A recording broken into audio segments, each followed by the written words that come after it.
नमस्कार, मी डॉक्टर अर्चना. शब्दातील मी या माझ्या यूट्यूब चॅनलमध्ये आपलं पुन्हा स्वागत करते. आजची कविता ही 50शी पार केलेल्या माझ्या मैत्रिणींसाठी आहे. 50शी नंतर संसाराचा गाडा ओढत असताना, मुलांचं शिक्षण, त्यांची प्रगती बघत असताना स्वतःसाठी त्या मैत्रिणीला कधी वेळ मिळालाच नसतो. तर काय म्हणतीये 50शी पार केलेली माझी मैत्रीण? चला तर मग पाहूया. का कुणास ठाऊक? कवितेचं शीर्षक आहे का कुणास ठाऊक. का कुणास ठाऊक, पण आज जरा क्षणभर थांबावंसं वाटतं. का कुणास ठाऊक, पण आज जरा क्षणभर थांबावंसं वाटतं. पळून पळून थकलेल्या जीवाला निजावंसं वाटतं.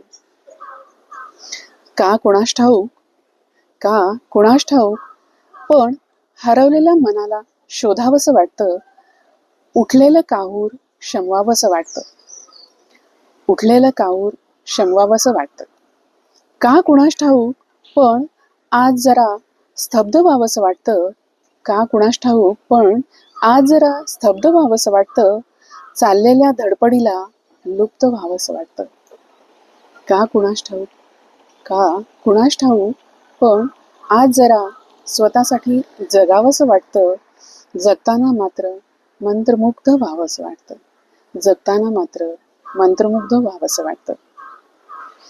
माझी ही कविता आपणास आवडली असेल, चॅनलला लाईक करावं, कवितेला पुढे पाठवण्याचा प्रयत्न करावा आणि जर चॅनल सबस्क्राईब केला नसेल तर जरूर सबस्क्राईब करावा आणि तुमच्यासारख्या सर्व मैत्रिणींना ही कविता पाठवण्याचा प्रयत्न करूया.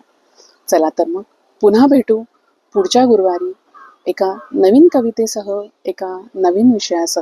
तोपर्यंत धन्यवाद.